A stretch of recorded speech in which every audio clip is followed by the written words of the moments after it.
Hola, ¿qué tal? Estamos en la primera clase ya de PCInt. En esta ocasión ya vamos a adentrarnos en cada apartado de lo que vamos a ir haciendo dentro del curso, ¿no?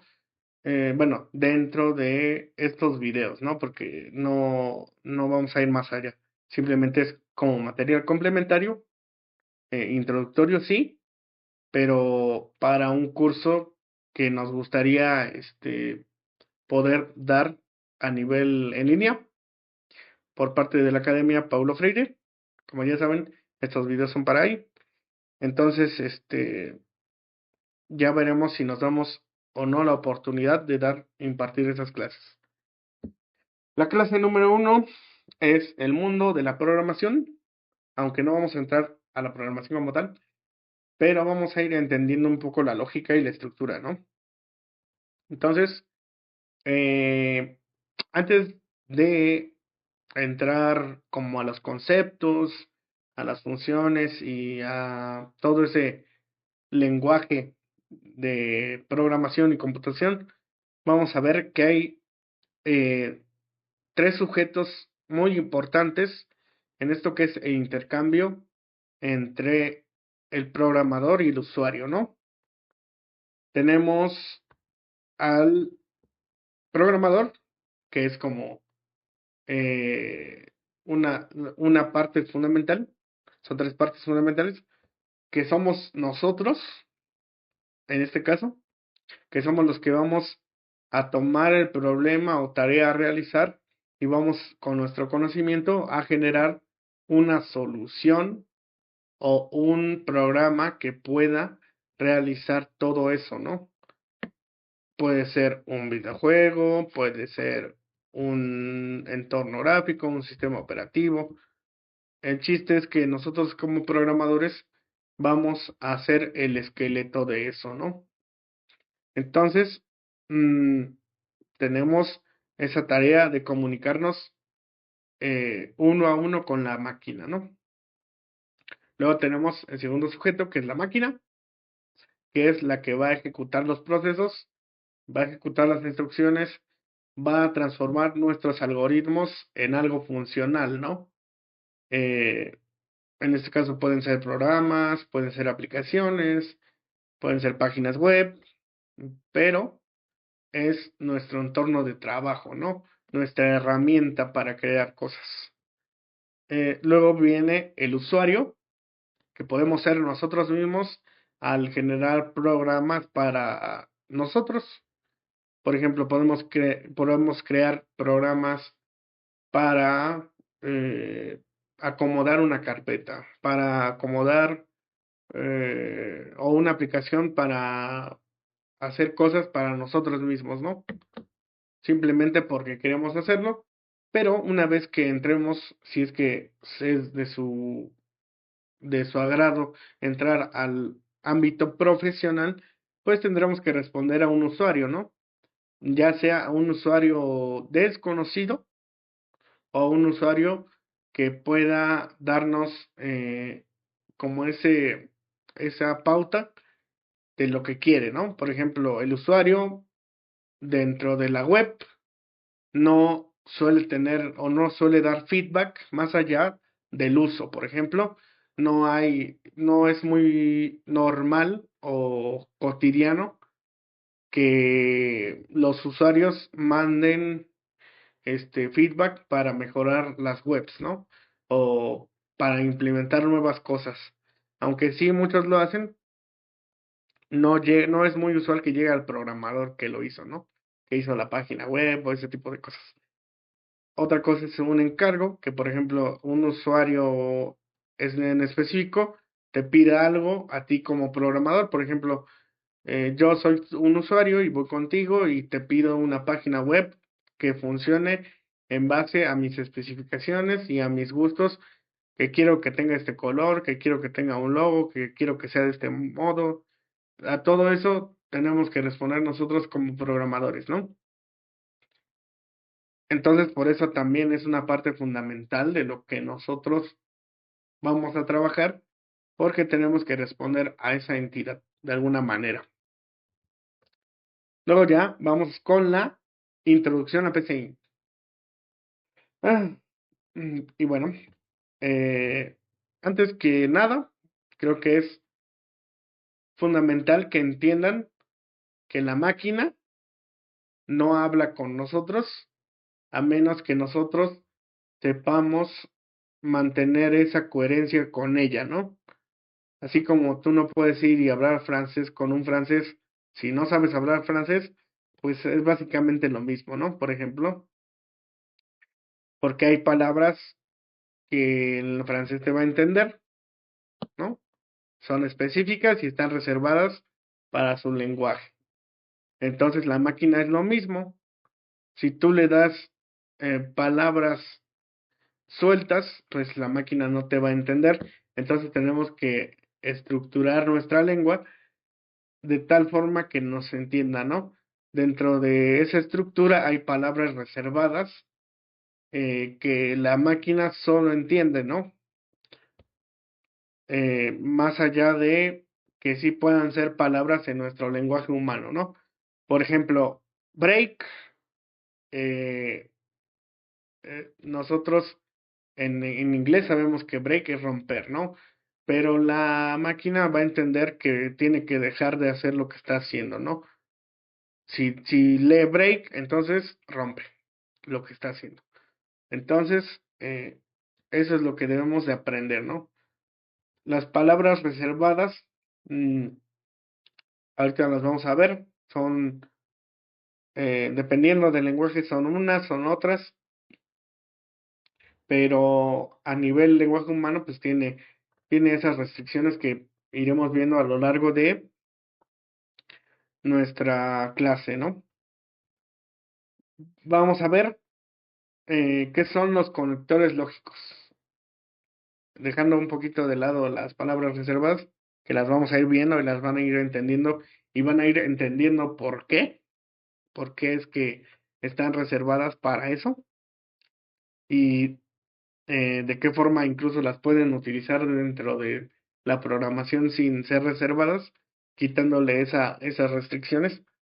Pero bueno, vamos a ir primero con los conectores lógicos, que yo creo que... Ay, bueno, perdón, una disculpa. Los conectores lógicos son los conectores matemáticos, ¿no?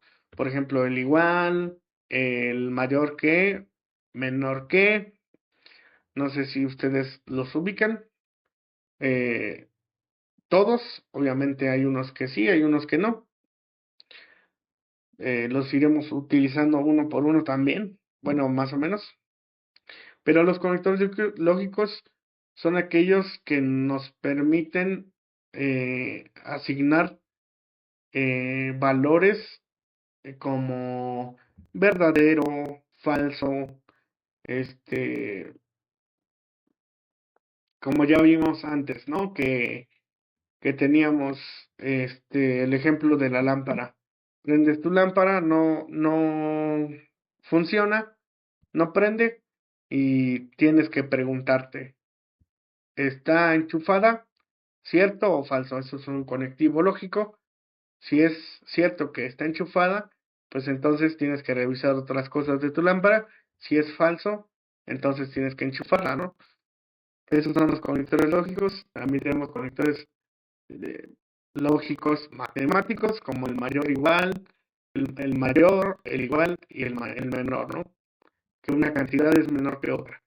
Por ejemplo, si estamos haciendo un programa que responde a una, digámoslo, a una página donde no pueden entrar menores, pues tenemos que verificar su edad, ¿no? Por ejemplo, con un botón, que es lo más usual. Y te dice, ¿es falso que tiene más de 18 o es verdadero? Entonces, nosotros tenemos que poner eso, ¿no?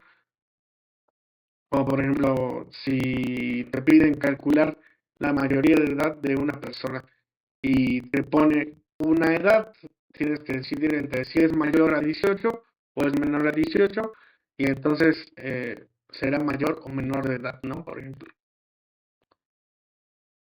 Luego vamos con esas palabras reservadas que aquí le ponemos funciones porque son como esas palabras que hacen procesos, ¿no? Que inician procesos en la máquina. No son funciones como tal, pero ya vienen integradas dentro del lenguaje, ¿no? La máquina las entiende como es, como funciones primarias, por así decirlo.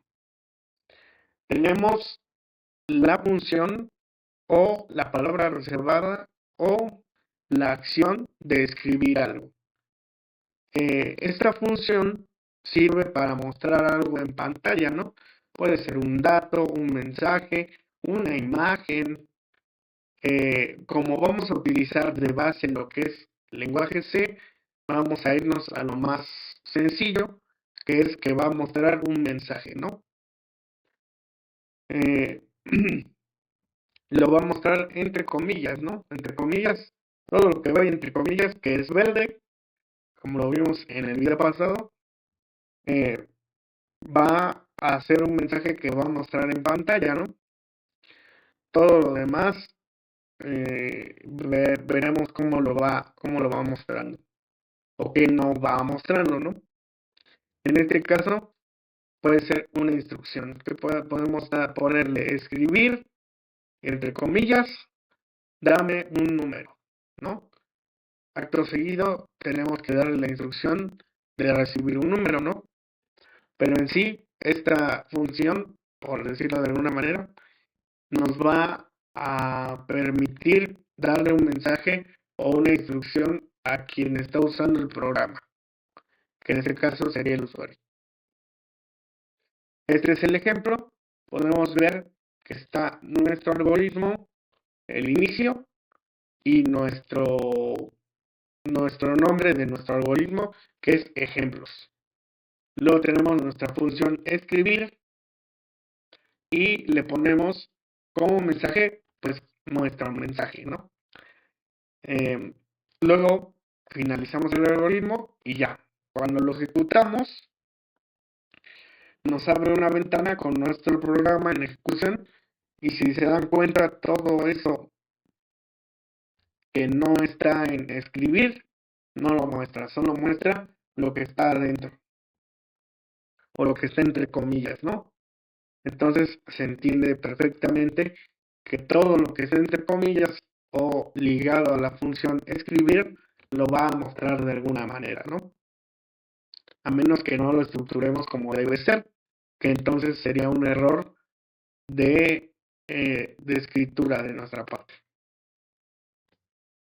Luego tenemos la función leer, que es la que recibe información desde el teclado y lo almacena en su memoria, en la memoria de la máquina.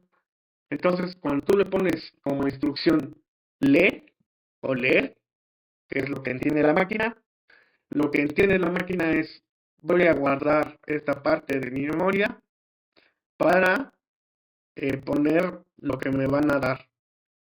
Una vez que le des la información, va a ponerla en la memoria que apartó, ¿no? Y esa memoria, como vemos en un momentito, se puede modificar o puede ser constante, ¿no?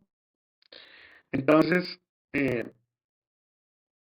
la función leer es para recibir información desde el teclado, o sea, desde el usuario.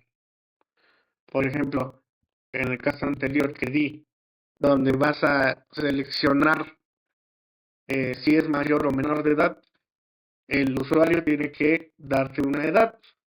Si te da 18, lo lee en la máquina y dice, ah, bueno, tiene 18, es mayor de edad. Tiene menos de 18, es menor de edad. ¿Ok? Y aquí tenemos el ejemplo, ¿no? No dejamos ningún mensaje ni nada. Y tenemos algoritmo, ejemplos, que es nuestro inicio y nuestro fin de algoritmo. Y nuestros procesos van a ser leer a, que va a ser nuestra variable o nuestra información, y cuando nosotros la queramos utilizar, tenemos que utilizar esa A, ¿no? Aquí lo vemos en la siguiente instrucción, que es la tercera instrucción, que dice escribir, entre comillas, información obtenida y nuestro dato. Nosotros aquí en nuestra instrucción no sabemos qué es A, no tenemos ni idea de lo que introdujo el usuario. Sin embargo, la máquina, como ya guardó la información, más adelante la puede utilizar y te va a mostrar, ¿no? Recibió 55 y la información obtenida fue 55. Ahora vamos a lo que es la variable. En este caso, nuestra variable que era A es el nombre de A es el nombre, ¿no? Y la variable es la información que tenemos, ¿no? Una variable puede tener un valor dado por nosotros. Por ejemplo, si nosotros hubiéramos puesto A es igual a 55, se hubiera quedado ahí, ¿no? O A es igual a 0, hubiera mostrado 0.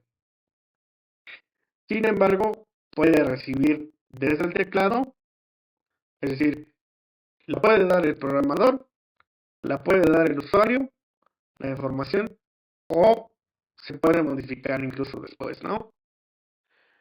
Entonces, por ejemplo, aquí leímos 55, también pudimos asignar A igual a 55, o también pudimos leer A igual a 55 y posteriormente modificar A igual a 0 y se habría modificado, ¿no? Dentro de la variable tenemos la asignación que nos indica cuál es el valor o la información dentro de, de la variable, ¿no? Tenemos la flecha del lado izquierdo, en este caso, del lado izquierdo va el nombre de la variable y del lado derecho va la información, ¿no? Aquí tenemos un ejemplo, leemos A y luego B y a C, que es otra variable, le asignamos la suma de A más B y podemos ver en nuestra ejecución que el usuario mete 2 y luego otros 2, otro 2 y la suma de esos dos números sería 4 y al final muestra, ¿no? Escribir nuestra suma es, C, que es nuestra variable, nuestra tercera variable creada a partir de la información dada por el usuario, ¿no? Entonces, recuerden que cualquier duda pueden ponerlo en los comentarios y podría hacer videos como aclaratorios, pero la idea es que esto sea muy sencillo, ¿no? Entonces, creo que se entiende cómo es que funcionan las variables y la asignación en este caso, ¿no? Entonces tenemos escribir, que es para mostrar mensaje o información, ¿no?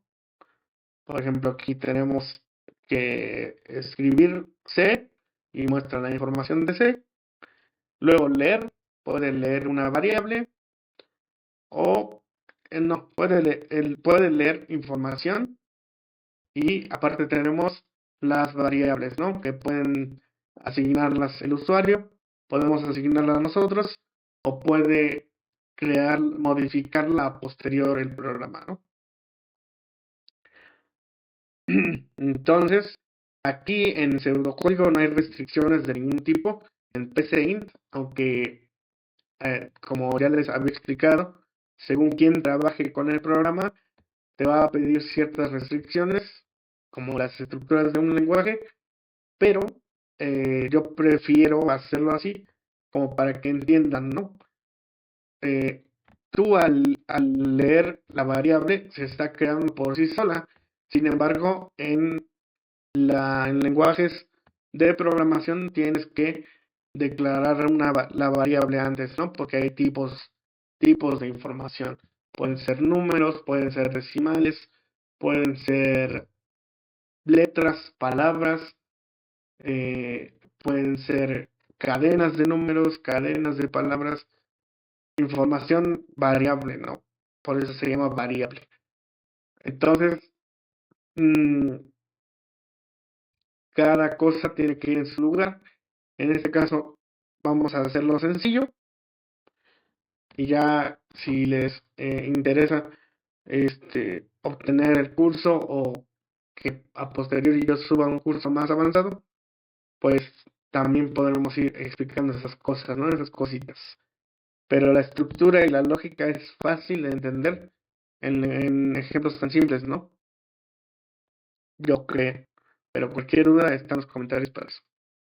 Entonces, esas dos funciones, pues son las funciones básicas que vamos a utilizar, que es escribir para mostrar y leer para ¿cómo se llama? Leer para recibir información y las variables para manejar esa información, ¿no?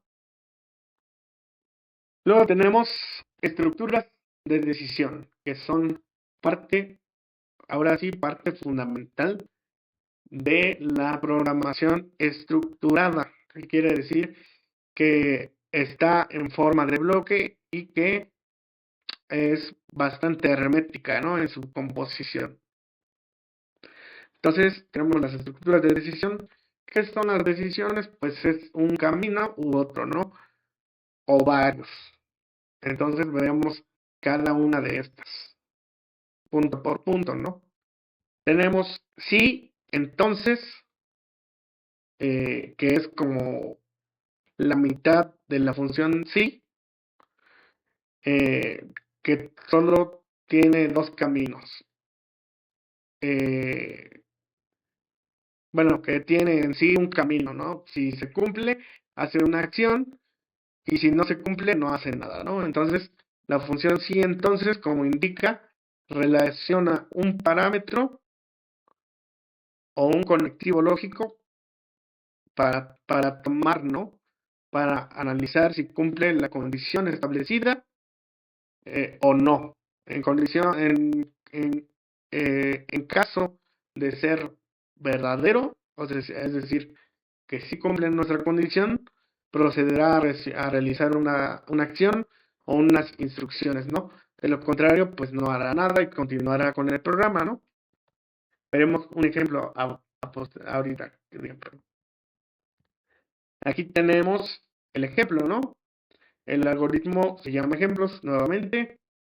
La primera instrucción es que leamos un número y nuestra estructura de decisión inicia con sí y ya nos pide si n es igual a 5, entonces vas a escribir tu número es 5.